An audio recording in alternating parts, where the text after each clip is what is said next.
5 after. Let's get going.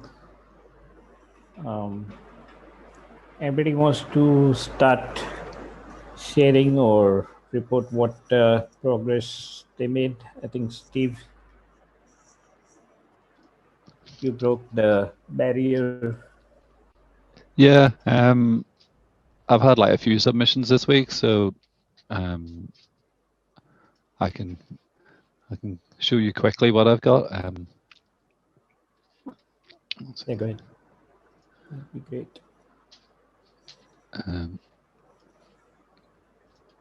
Can you see my screen now? Yes.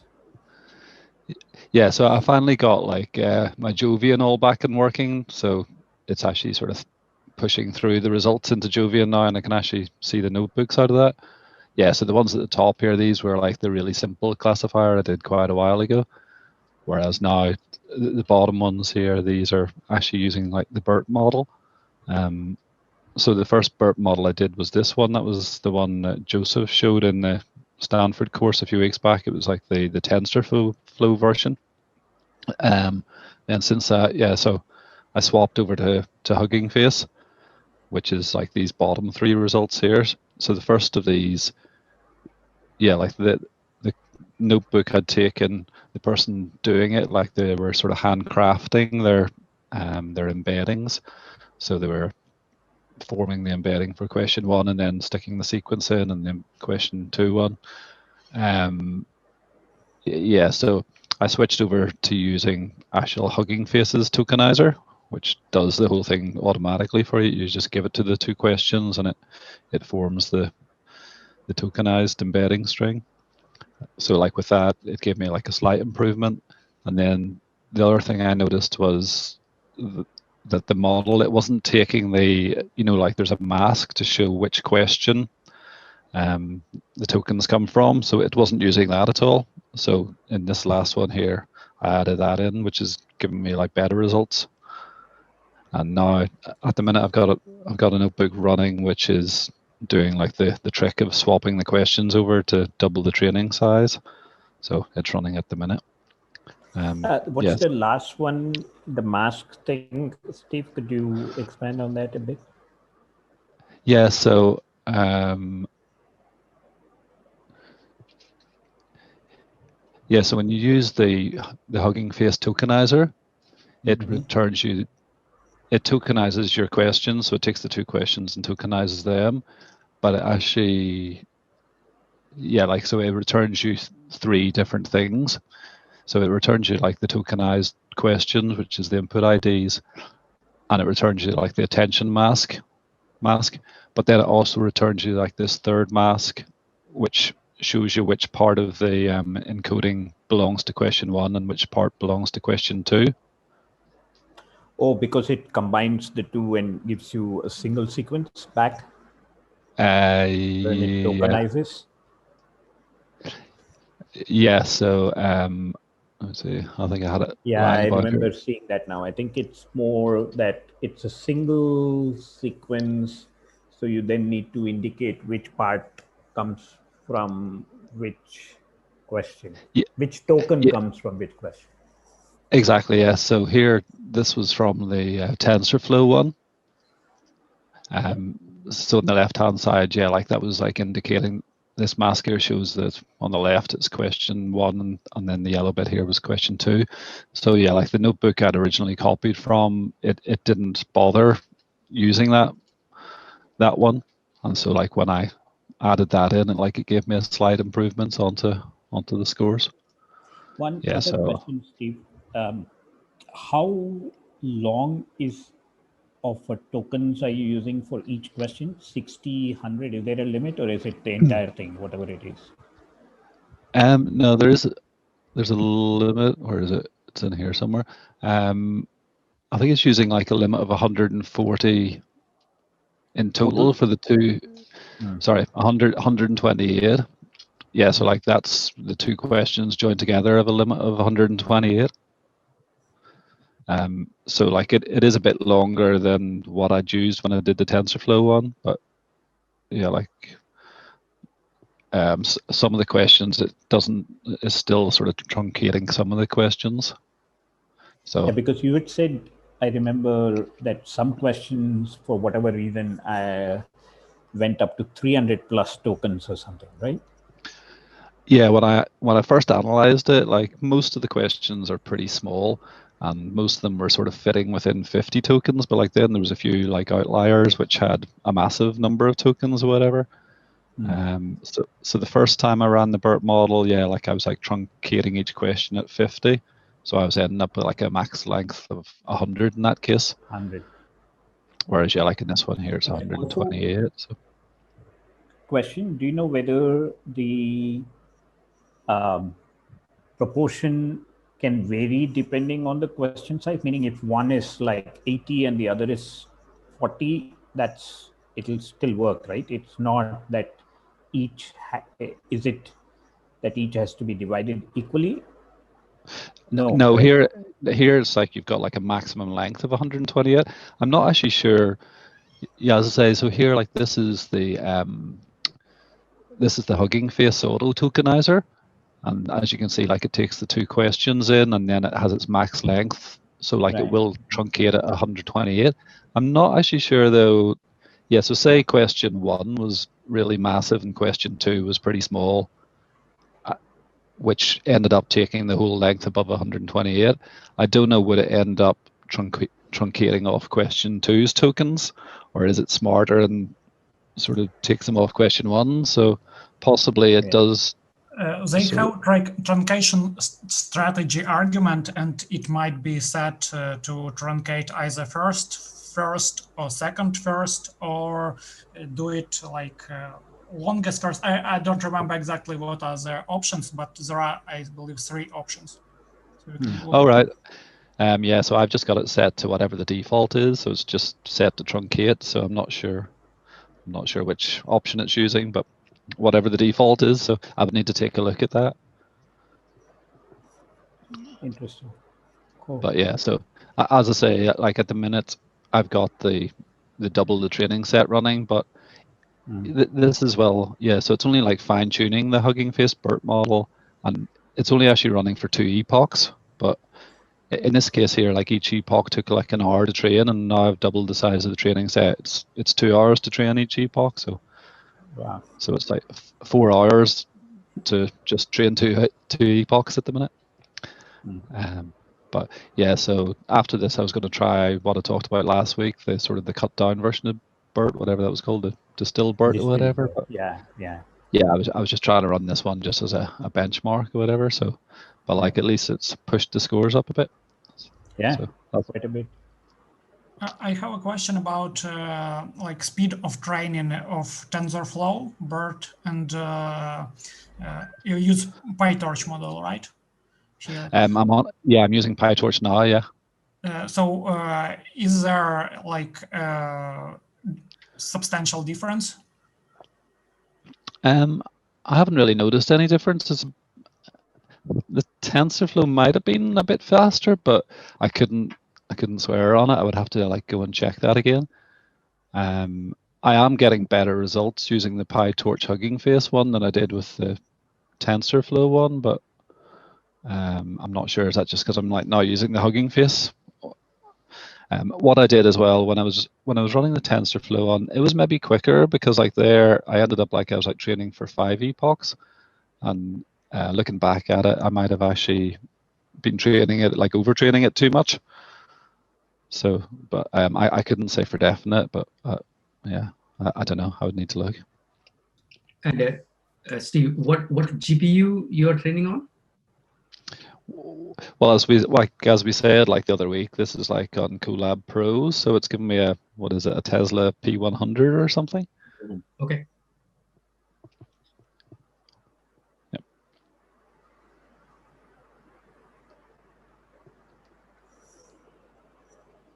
Cool. That's very. I think the question or inverting the questions thing should give you better in this case, I would think, because at least the model seems to yield a much better score, so more training might help.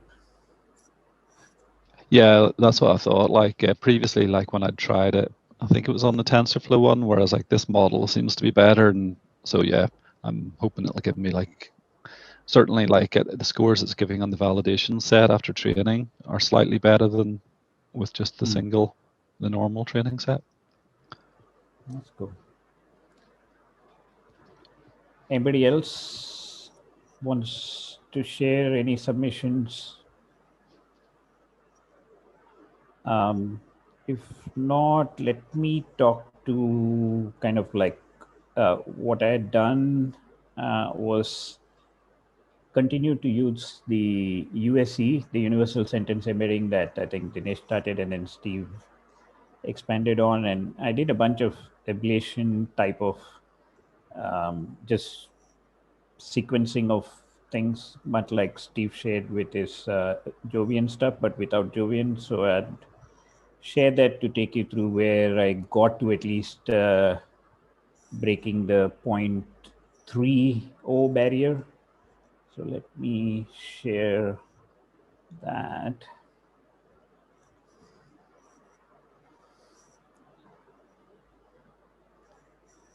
Okay, can you folks see the spreadsheet? Yep.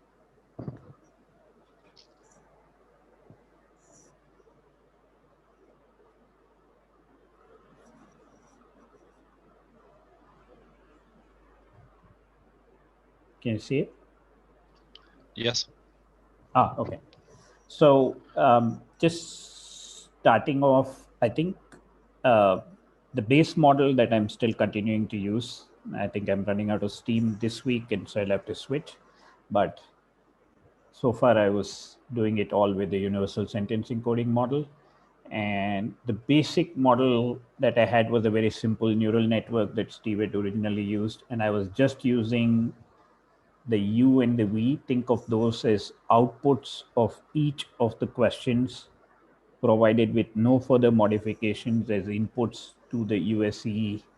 And I'll show you the code shortly after going through this list, but at the higher level, U and V are just the embeddings that come out of the universal sentence encoder. So question one sentence gets encoded, think of it as U, and the other one gets encoded as V, passed through simple neural network, just a couple of linear layers with ReLU, and then a classifier. And that was the first thing as a starting point. These were the public and private scores. And the next thing I tried was combining the absolute difference and the element-wise product, keeping the model the same. And you can see that there was a substantial improvement. So I thought, okay, this is just a simple model. So let's throw in more layers. Let's add batch norm, because of the increase in all linear, because of the increase in layers by about three more layers. This was maybe a couple of layers. This was about 5 or so layers. Then I added batch norm after each layer and then included the dropout as well. And as you can see, it was actually slightly worse than the no norming and the simple model. You can see that the scores were slightly worse for both the private and the public scores. Then I said, okay, I think 2 weeks back, there was discussion that transformers used linear norms rather than batch norms. And I think we had that discussion. So I kind of switched, kept the network the same, but replaced batch norm with linear norm, included dropout. And as you can see, that further worsened it compared to the batch norm model slightly. I mean, these are all in the same ballpark, but you can see the trend is actually in the wrong direction, slightly worse. Then I said, forget norming. Read somewhere a more recent paper actually in the EMNLP or somewhere that seemed to suggest that linear norming in transformers was slowing down the training and is not as helpful as originally thought. So I said, let's drop all norms, because I also had seen a simple network give good results. So I dropped all the norms. Now, unfortunately, in this case, the one thing I wish I hadn't done this simultaneously, but I also increased the dropout slightly. Instead of it being 0.25, 0.35, I made it 0.35, 0.5. If you will, 0.35 in a couple of cases and then followed by 0.5. But net result of that was it actually improved to 0.32. And also you can see that so far at least it gave better than batch norm, and batch norm was better than layer norm. So it's by far this was the best result thus far. Then based on, I think Rachel had mentioned it 2 weeks back or something, I then threw in a, as part of the discussion was adding a LR finder type of stuff. So I added in an LR reduction on Plateau, which is built into TensorFlow callbacks, blah, blah, blah. The rest of it is the same. And you can see it gave a very slight improvement in both cases, 3 to 5, 3 to 3, 3, 3, 1, 3 to 8. And then I saw that some of the, there was talk of using weights. And this one I want to discuss further, but basically the 0-1 ratio, the 0 being not duplicate and 1 being duplicate, is different in the training set than in the test set. And so you can kind of provide it the weights to say learn as if it is what it, as if the ratio is the same as in the test set. And I'll show that in a minute as we go to the code. But that gave me the results that I had shared earlier last week or earlier this week. Again, I think Steve went past this with his latest, but 0.29 on the public and 0.296 on the private score. And these were by far the best scores using the universal sentence encoding model. Now, in the same paper that mentioned, or somewhere along the way as I was reading things, it mentioned, I think in one of the LSTMs, and this was something I wanted to mention to Gautam if he joins as well, as somewhere in some LSTM related language models things with question answering in particular, I saw something which said that instead of using the U and the V, and instead of having 4 values, that is concatenating U, V, the absolute difference, and the element-wise product, it talked about, at least for LSTM models, using just these 2 versus versus the concatenation of all 4 gave better results. Now, the thing there that I need to point out is that was talking about word encodings using GLOV, and here we have sentence encoding. So it's not quite the same, but I just wanted to check whether that theory holds for the universal sentence encoding model. So I ran another run with dropping the U and V and just using the difference and the element-wise product. And as you can see here, while it gave better score than the rest, it still wasn't as good as the best score here. So it seems like that theory or that approach doesn't work when you're doing, when your encodings are for the entire sentence rather than for individual words which make up the sentence. So that's kind of a little bit of, step-by-step evaluation of the parameters so far that I've tried with just the universal sentence encoding. Maybe before all this is over, I'll do a similar thing with SBERT and kind of have a similar table built out, but it's just a bunch of runs and monitoring the scores. But I thought it was interesting that a basic model without any norming, but using some kind of learning rate finder with concatenation of these 4 elements, and then a little bit of an increase in dropout to about 0.35 and 0.5 at the multiple layers. And then adding weights got me to this best score so far. Questions or comments?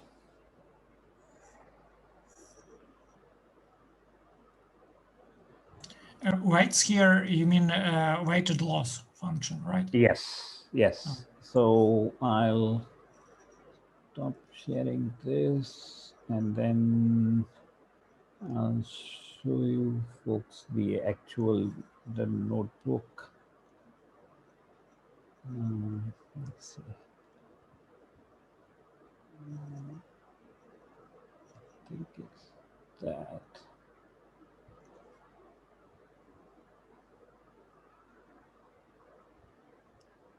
Yeah.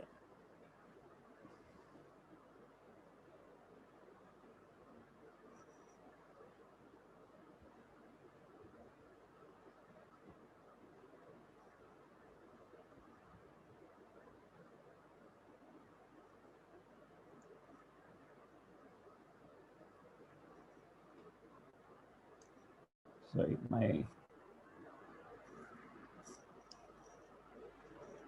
it's taking a while to load.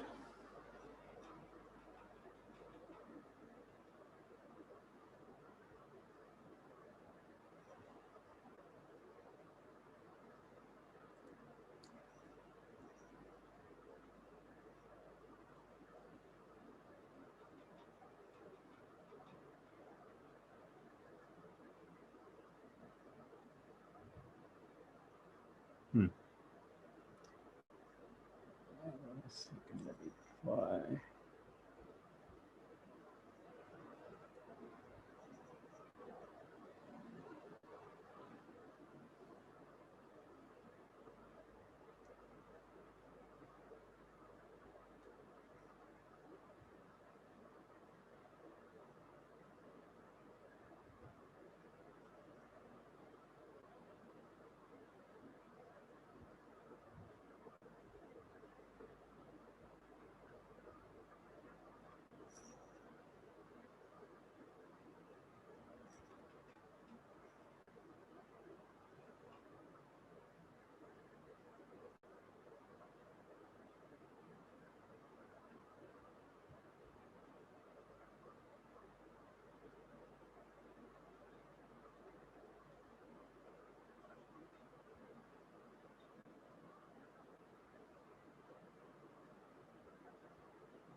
It's having some problems, so maybe somebody else can share while I try to bring that up offline and see whether anybody else wants to share. I'll try and bring that up offline and then switch to it.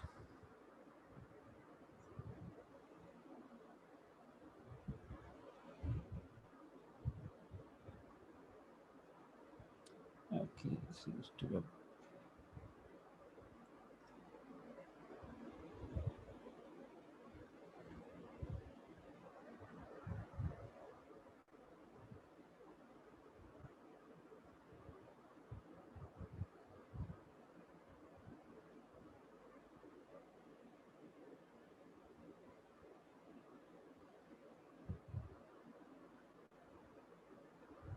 Okay, it seems to have come up now. Are you folks able to see it?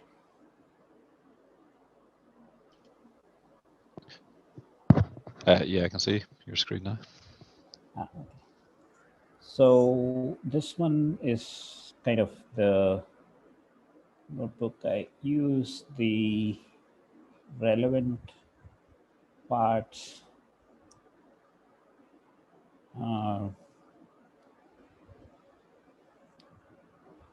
Not all this, because all this is the same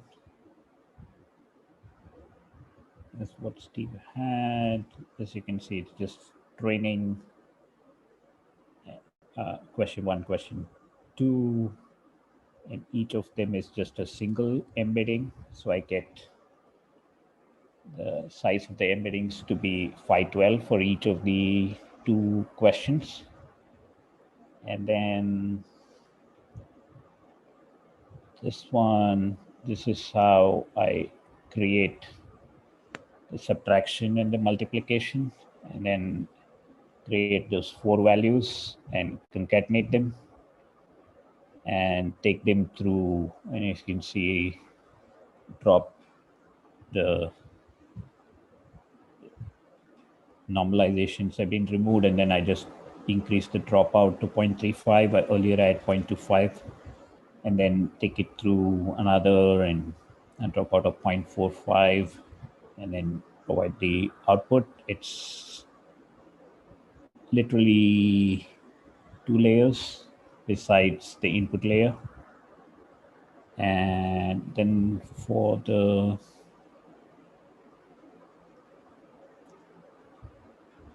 and then use just binary cross entropy, all that remains the same, I think. So this is the training splitting in a stratified mode.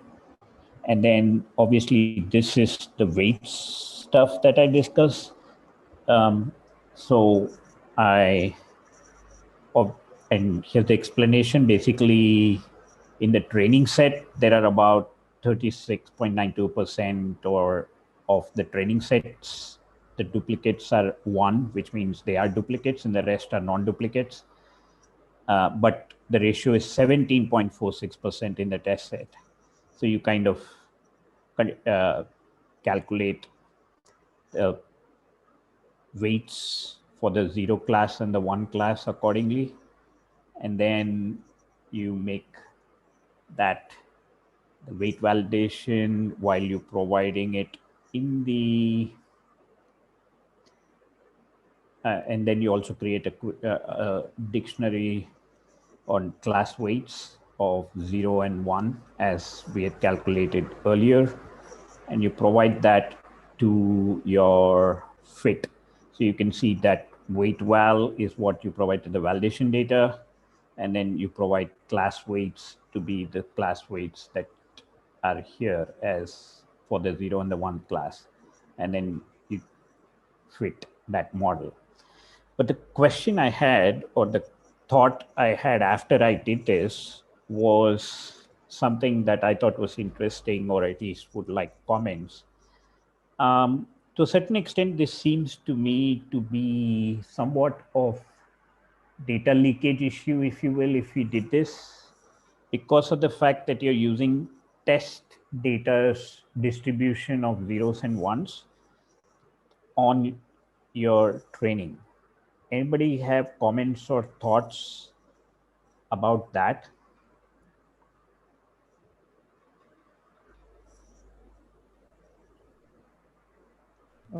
First of all, this is not being used in the loss, right? This is basically when you're creating a batch, that sample should be distributed in that ratio, right?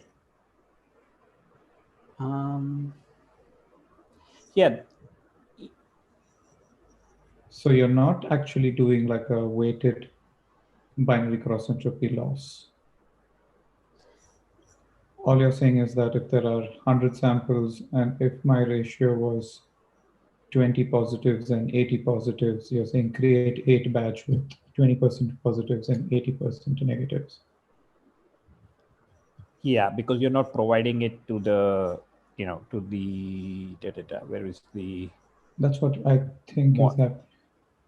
The model compile, you're not doing it here, is what you're saying. Yes, that's what at least I think. Right now, but isn't it the case that even though, even assuming that you're still using information from your test set proportions, which you would have obviously if you're using even a public score, I mean, a public data set. Of course, now we have the public and the private, but wouldn't it still be the fact that you're using public test data to change the ratio? What is the ratio with your current training set? It's what I said here, right? I had the numbers here. Oh, sorry, going in the wrong direction. Like the place where I have used Here. weight. See, in the training set, it's 36% positive, whereas it's 17.46% positive in the test. When you say test, this is your validation set, right?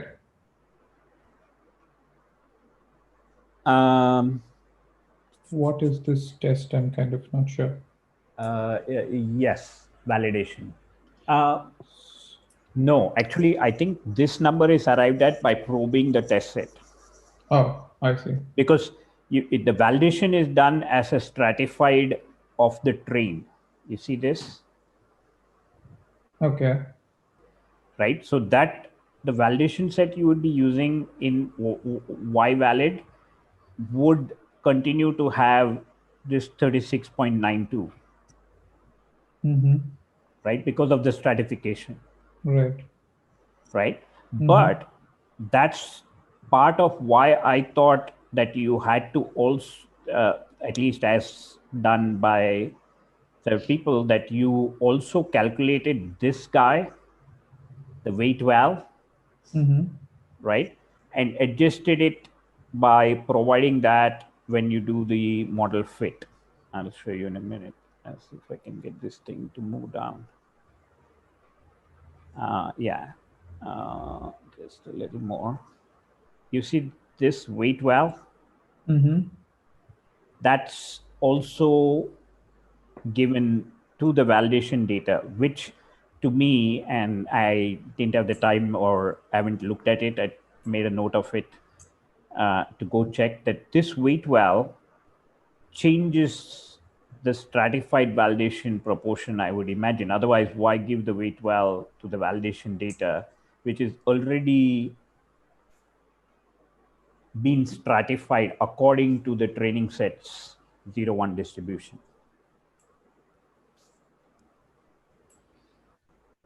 Yeah, I don't. So if you actually go back up where you have defined your weight valve,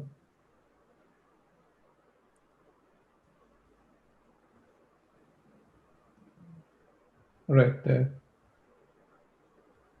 So you're doing basically ones of length of Y valid. Yeah, so basically you're making the change to Y valid to be the ratio that you find on the test set.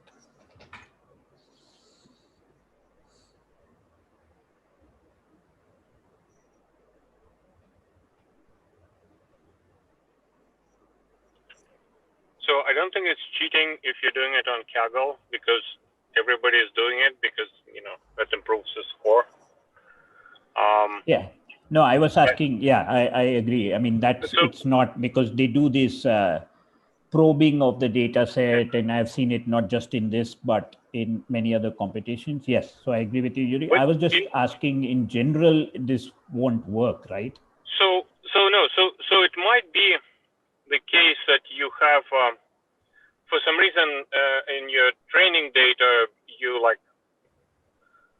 I don't know, maybe like positive examples are more difficult to come up with, and you have a good way of getting them, but in application they're not that you don't see them that often. You still want to use all this data, so you don't want to throw away your training data just because your deployment data have different ratio. And if you know it, I think you can use it legitimately. Yeah, if you know that, yes, I agree with you also about that if you know that what you have collected is different from what you might see in the deployment, and you have an idea of what you would see in the deployment, yeah, that I agree. Yeah.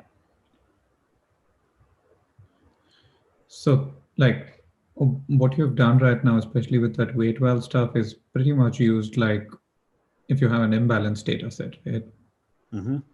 And so in terms of like practical experience, you never know what your test data distribution is going to be. You're going to hope that it's going to be the same as what is happening here. Right. But what you're trying to do with your weight well is, let's say for, I don't know if you have cancer or don't have cancer. You pull out a batch of, let's say 32 images. You don't want all those 32 images to be no cancer images. Your models are literally not learning anything. Mm-hmm. So when you're trying to balance out those weights, that's where you kind of use it. Like when I'm making a batch, at least consistently, I find a mix of both cancerous as well as non-cancerous images. Right. So you train it with that. But wouldn't that be accomplished by the stratification itself? Because if you're, let's stick with the cancer example, right? When you're stratifying this guy, and if this is just, instead of his duplicate is cancer, right? Right. Then Yeah. wouldn't your stratify throw into your valid as the ratios that you would see in your train? It should. There should be. Yeah, there should be. That should get taken care of over there. If you if you apply stratify, right? So that's why I wanted to look at, I haven't done this, and apologies, I will myself dive into it to understand, but that's where I was curious what additionally this weight val does with respect to the validation set. One, because I'm providing it to, if you look at it here, I'm providing it as part of the validation data. So this seems to suggest that it, meaning providing this here, seems to suggest that, okay, while I might have stratified it, I want you to use this to do something with the proportion of these. Which right? is kind of weird, right? Because if you're providing it only for validation, you're not. No, I'm not just providing. Hang on. That, I'm providing it in two places. So which is why I was curious. That one is here, the other is also here. Okay, that makes sense. Okay, right. Yeah. So not just here, but also here. So this, I can understand it probably impacts, I would imagine this is where it impacts the class distribution. Right. In the overall loss, right? Yes. By So that's providing this class weight is class weight. So the 0-1 ratios in the loss are modulated by providing this dictionary of these values. Right. So it is right? not But doing then, what stratification is doing there, right? Stratification, if you say threefold, it's going to keep it as that ratio, like 33%, 67%. yeah. Fivefold is just going to hold 20%, 80%. Whereas class weight is going to try to balance them both by that inverse probability of whatever class weights you have mentioned there. Correct. So I it's get not that. doing what stratification is doing then. Right. I don't see why it is present in the validation data. That doesn't make sense. Exactly. That was my question. And I apologize, I haven't looked at it myself in detail, but I wanted to chase that one down. I was just wondering whether anybody had an answer that they knew. Since validation, you're just trying to evaluate what is right and what is wrong, right? Given your, you already have the answer. Now, whatever ratio you pull that in, whatever is right or whatever is wrong is never going to change, right? Does that make sense? Or am I missing something there? Please repeat. Since validation data, you already know what the correct answer is. So with validation, all you're trying to do right now here is train the model, pass your validation data in, get your predictions, compare those predictions with these right answers, and then you calculate whatever score or metric you're using. Right. So now whichever ratio you pull this in, if you pull in all the corrects and all the falses in two separate things, the prediction still will never change, right? Because your model is kind of trained and fixed.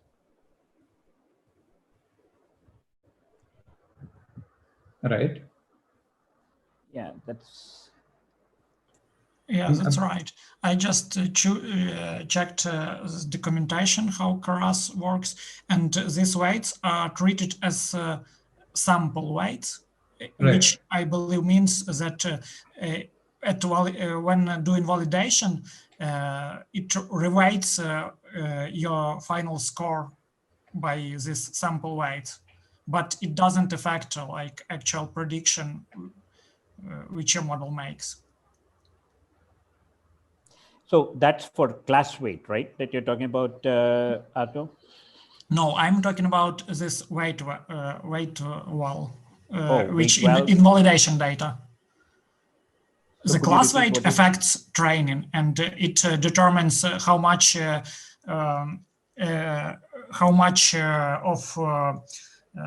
each class is there in your batch. Yeah. How important you like rewrite your loss to treat underrepresented class like being more important. So it like rebalances this training to be more precise on underrepresented class. So when you provide this class weight, usually it will result in worse loss value final, but in better metrics like precision and F1 score, I think like that. Mm-hmm. What was that line that you read out of for weight-well out of from the documentation? I understood that you said that's what is used, but how is that? You said the last part, the reweighting is done on the loss. I didn't understand that. So, okay, what it says is the last argument in validation data is it's called val sample data. But yeah, that's just my interpretation. I'm not sure about how it's used, but what I expect, how can it be used? It can be used to adjust your metrics to take into account this class weights. For each sample, you reweight their input to their final score. But that needs to be confirmed. I'm not sure about that. Okay. So, yeah, I wanted to chase down the reason at least to me, I understood what Rekel you explained earlier of that's this class weight, but I was wondering about usage here in the validation data, or which of these two, or why the need to use in both, because I have seen this, but I didn't see that. So I think from what Arto's saying, and I think kind of it's just the final number that you see as the user that would change, but in theory, under the hood, nothing is changing in terms of parameters with weight-well. So weight-well is not affecting. I think it should be the same. That'll be a good experiment to see. Yeah, the only thing that will change probably is because you're calculating validation on each epoch, right? Yes. So now, obviously, what is going into, the epoch will say all the data. So yeah, that'll be interesting. I mean, it should be barely any change, I would assume, on that val loss. Yeah, but that's why I was curious to, I was wondering first after looking at the documentation, that's the experiment I was going to run is one or the other or both. Meaning, do it singly with each one and see what happens, and like to gain a better understanding if I didn't figure it out reading the documentation. But I just thought it was interesting that, I mean, this is what I had seen done, so I did it, but I was curious whether dropping it. I've never seen weight-well. That's the first time I'm seeing weight-well. Yeah, so I was curious too. Yep. Yeah, it would be interesting to see what our results. Yep. Yeah. Yeah. Yep. Okay. Thanks for those comments. I thought it was interesting and some learning of what it taught me or didn't. But even the step-by-step ablation thing was interesting as to how much gain each of those steps provided or didn't. For example, I was surprised by, it seems in general in encodings, especially if not followed by transformers and stuff, first of all, even if in transformers, it's, I think correctly you'd mentioned and I had mentioned too, it's a layer norm, and batch norm just doesn't seem to play a role in these kinds of NLP things, although I don't know whether it's general or whether it's specific to this task. And as you can see, even layer norm didn't help in this case, at least with USE. It definitely is part of what Steve is doing with BERT, because BERT model has that as part of the transformer buildup. So there is layer norm there, but in sentence encoding, it didn't seem to help. And the weighting seemed to be playing a very big role in getting good results.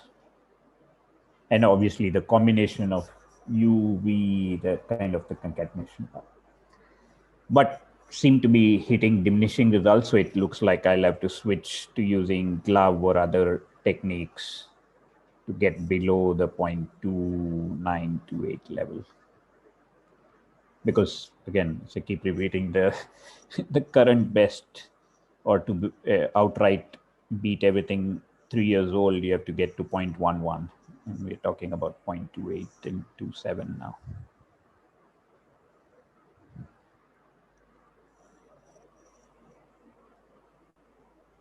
Srinivas, you used those two things. There was class weight and sample weight, right? Yours was class weight, right?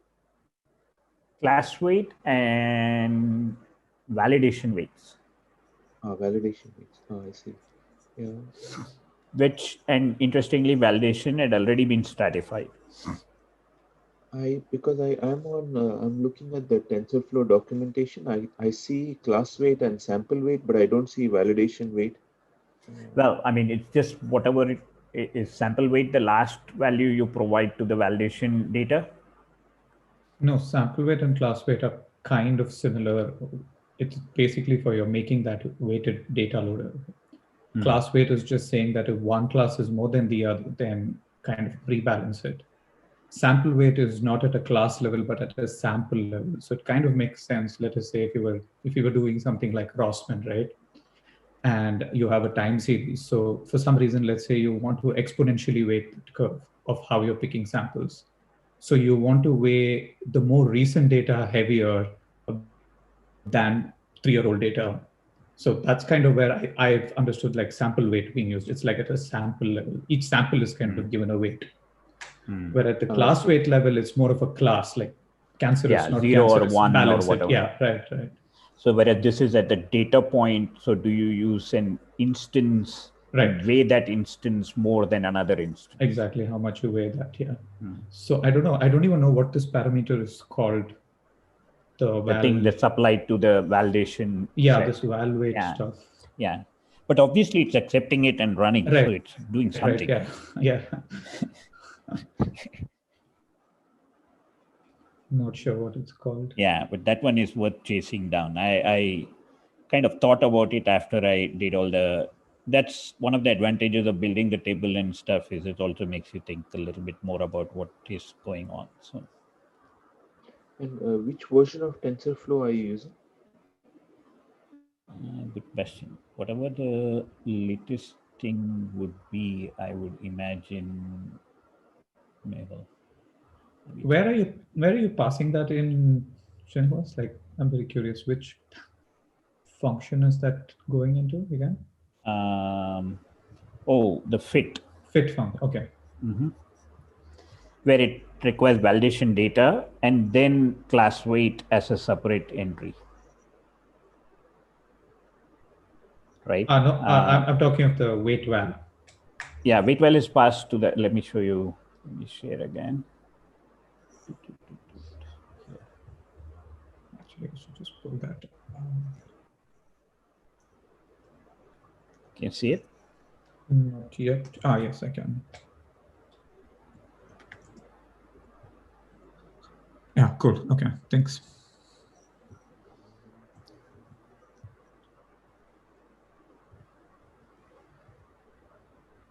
Okay, anybody else? By the way, about this sentence transformer, sentence encoder you use, what task is it pre-trained for initially? Good question. I think it is the generic universal sentence encoder that Google has. I've forgotten. I used to know the answer to your question. I don't know it off the top of my head now. I'll have to go look at USC's Google USC stuff and add to. Why I'm asking this, I remember once I did this FastAI ULM fit model. I just took this model and sent some, those were news article headlines and to get the embeddings. And I did this visualization just for clustering, and I did no pre-training at all. And there was four topics. So I did no pre-training. I used this standard FastAI model to get embeddings and plotted clustering. Clustering was not very good, but I was able to see those clusters. And later, I did some pre-training on classification task for those four topics, and I plotted these clusters again. And visualization was not so good. They were not so clustered in 2D space or 3D space. So I did not explore this much, but what I'm thinking, maybe if this sentence encodings are useful for some other task, which is not so directly related to the your downstream task, this sentence pair classification. And maybe some fine tuning of the whole model would improve results really fast. That's a good thought to try with the USC. To answer your question, I did. Let me share because I went to the. Here's. But thanks for that idea. I think that's a good idea to see whether USC itself could be fine-tuned.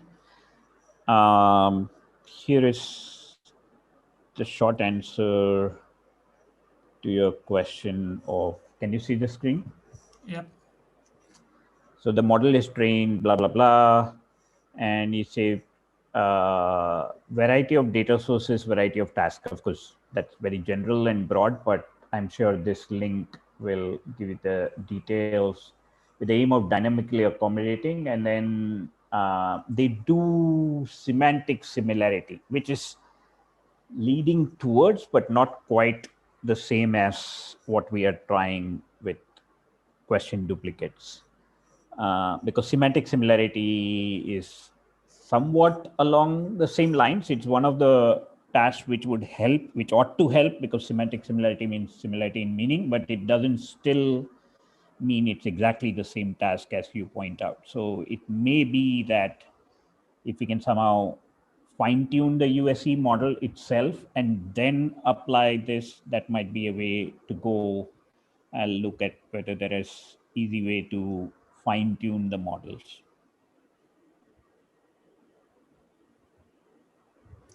Yeah, And I'm sure Distilbert model is available in Hugging Face model hub. So that's one option to take it, and I think they have like convenient way to fine tune it. Yeah, no, in fact, to your point, I'd actually used SBERT, which Yuri had pointed to, which is sentence BERT, and that's just BERT for sentences. And that's been trained on a wide variety of tasks as well. In fact, and I haven't tried this wait trick with that, but those are sentence transformers. Can you see my screen now? Yeah. And so that gave me, at least so far, very similar results to the universal sentence encoder. And to your point, there are pre-trained models, and I tried, depending on which task, you can get sentence transformers pre-trained for different tasks. And in fact, I used one of them, which is explicitly fine-tuned on Distilbert. You see this one? Are you able to see my screen on duplicate question detection? Yes. And you can see the following models were trained for duplicate question mining and duplicate question retrieval.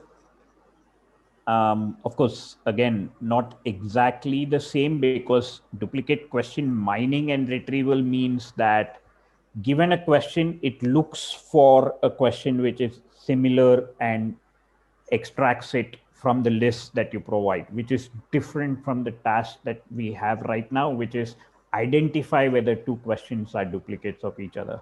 Now, they're very close, but they're not exactly the same.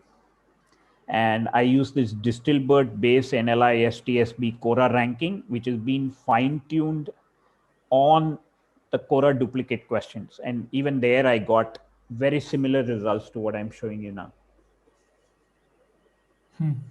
Interesting. And there are no notebooks on Kaggle which use like more modern architectures and have high scores, right? Well, I mean, there are techniques I didn't want to get because we are progressing through, as we do normally, is have people try various basic techniques and then look at the best notebooks. But also the competition was done 3 years ago, so there aren't the BERT or the solutions which people have gotten have all been with XGBoost and random forests and stuff. But just to give you an indication, their scores are at 0.11 or 16. And the current scores with BERT and I think Steve has the best score. As he said, he'll probably improve further, but mine are slight, a little bit worse than his, and they're still in the 0.2x, whereas the best 3-year-old scores are in the 0.1x number, lower being better. Yeah, that's very interesting.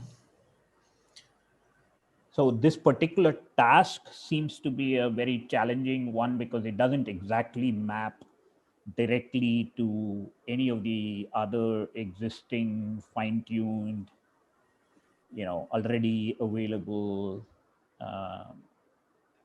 tasks for NLP. So it's a very interesting challenge. Gautam pointed us to it, and it's 3-year-old, so we're applying new techniques than what people had 3 years back, but still quite a ways away from what they got 3 years back. Of course, there's more work to do, as you yourself pointed out. I could fine tune USE, and I'm sure Steve will have much better scores again by next week. So. Yeah, also I think on Kaggle usually they do a lot of ensembling and like TTA to improve the score, and maybe that's another direction. Yeah, we'll get to, once we kind of stagnate at a particular point, then we'll dive into, okay, what are the techniques? And so far, at least even early on, as I said, there seemed to be, because this was 3 years old, there seemed to be a lot of custom feature generation from the questioning data set itself to improve the scores at the word level. You know, including everything from TF-IDF to number of characters in the questions and things like that, and a whole bunch of other things besides. But in a way, it's interesting because, you know, the prevailing thought, if you talk to an average, I would be, oh, you know, fine tuning anything, or not fine tuning, hand generating features is not done in deep learning, but this particular Kaggle competition, I think, is at least disillusioning me that that's the right conclusion to draw, or the right conclusion to have, that, oh, with deep learning, the days of doing any kind of feature engineering is gone.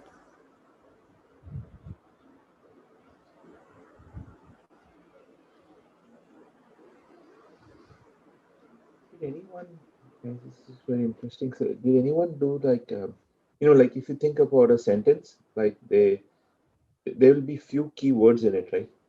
Like say, so instead of doing this entire sentence encoding, but that becomes feature engineering. Try to find what are the like keywords in the question. Yeah, no, words. I mean, I think Gautam is not here this week, but he's doing, well, I mean, Steve is too, because with BERT, you do the word level encoding, right? Which is what BERT is. But Gautam was trying using glove embeddings and then LSTMs to get to providing, think of him generating the sentence encoding, which I'm cheating and kind of already using sentence level encoding. He's using word encodings to build and LSTMs to build an encoding, whereas I'm kind of cheating by directly using sentence encoding output. Okay. And all of the best scores, by the way, in the competition, and remember that there was no USC, no BERT, none of that 3 years back, were all based on word level encoding, because that's what existed at that time. Okay. Mehul, is your question more like dropping words like what, why, when, because they're anyway going to be there in kind of both the questions sort of a thing?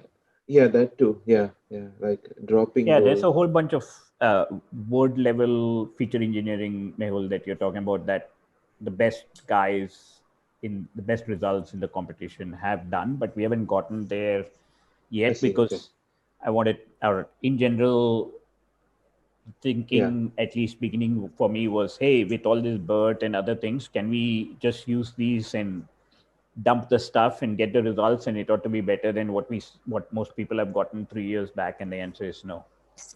Wow. Yeah, Mehul, yeah, to start with, I was using like the universal sentence encoder, just like in a plain classifier. And like it does give good scores in terms of similarity of the questions, but the trouble is your question, you could have like 19 words out of 20 exactly the same, but the question would be completely different. Like if the question is what is something as opposed to where is something, all the rest of the questions the same, and like the universal sentence encoder will say, oh yeah, those two sentences or those two questions, they're like nearly exactly the same, and it'll give you like a high score. But in terms of being a question, they're a completely different question. And so like originally what I was going to try was like sort of a two-pronged attack, where I would do like sort of a similarity of the question, and then try and look at the keywords, which are the question words, the like the what, why, where, and like see, could I sort of refine it from that. But then just because we were learning about BERT, I switched over to BERT instead. I thought like by using it on an individual word or whatever, like hopefully BERT would learn to recognize the question words. Yeah. But like that's why I switched away from universal sentence encoder and sentence similarity. Okay. Thanks. That's very helpful. Yeah, and basically what Steve said there, and what you're alluding to, is kind of the point too, is the use, or even BERT might need additional features supplied to it. But we'll see whether BERT can get to, the levels that guys have gotten to with feature engineering based on words and word embeddings. Okay. And in fact, to Steve's comment, I am also curious whether if I combined features like TF-IDF or characters in my question and provided that in addition to the USC embeddings to the neural network, whether I would get there or any closer or any better too. You see what I'm saying? In addition, in fact, it's exactly the example that Steve was using. Like if I could extract, or if Steve could extract the question words and then put them and create a additional feature or embedding a vector and combine that with USC, does that get really much better scores than just native USC?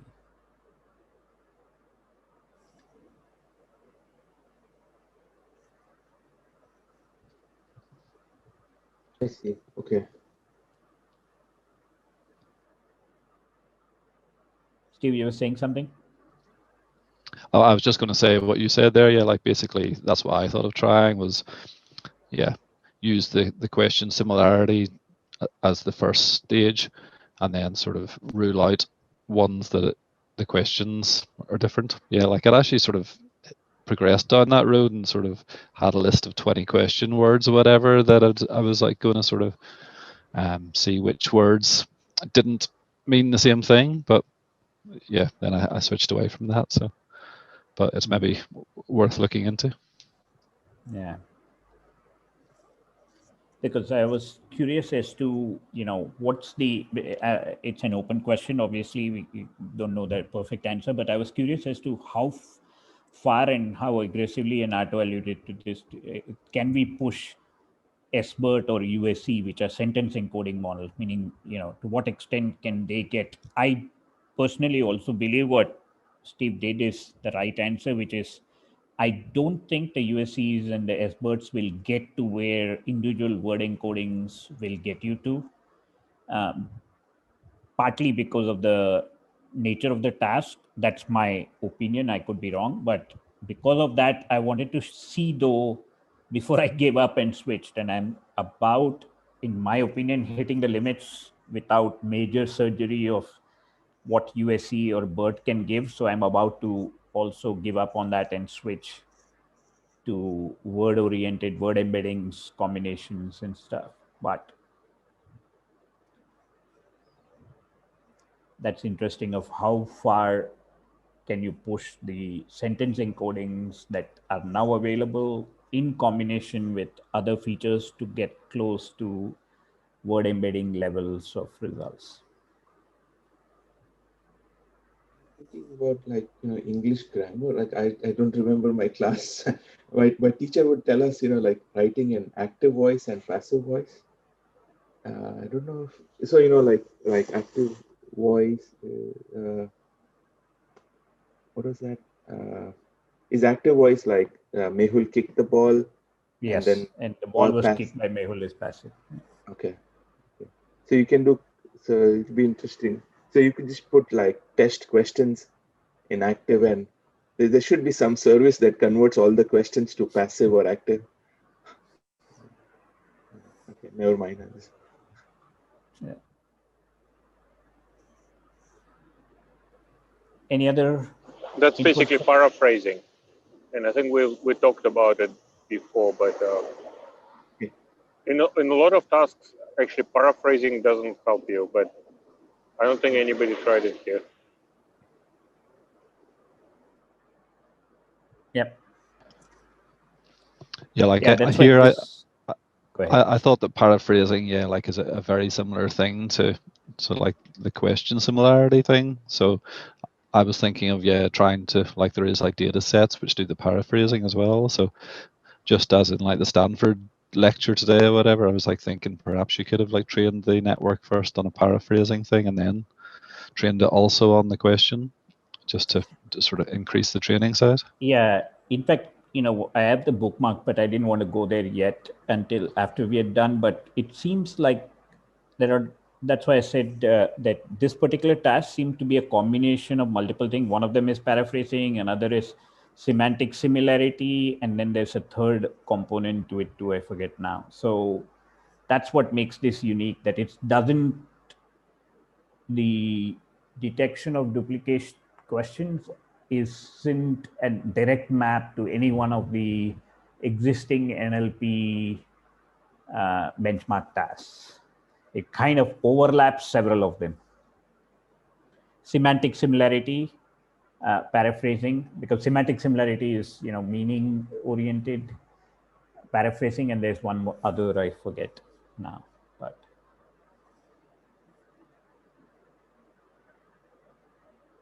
yeah.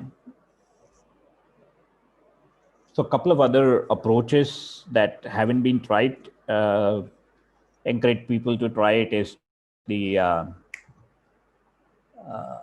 Siamese network or convolutional networks. Of course, Gautam is trying LSTM-based approach. But those are two others, Siamese network and that haven't yet been attempted as well. And if you want to really more follow the methodology of what's dominant in the submissions on Kaggle, it's more XGBoost with random forests and a lot of feature engineering.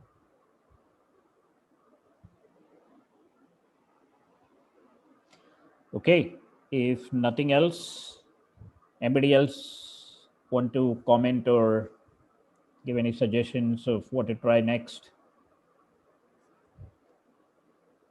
Okay, if not, good luck. Let's make more submissions, try different new things, and I'll also poke into the what role does weighing validation provides, and hopefully Steve, are you at 800 or thereabouts now, Steve, with your latest, or even better?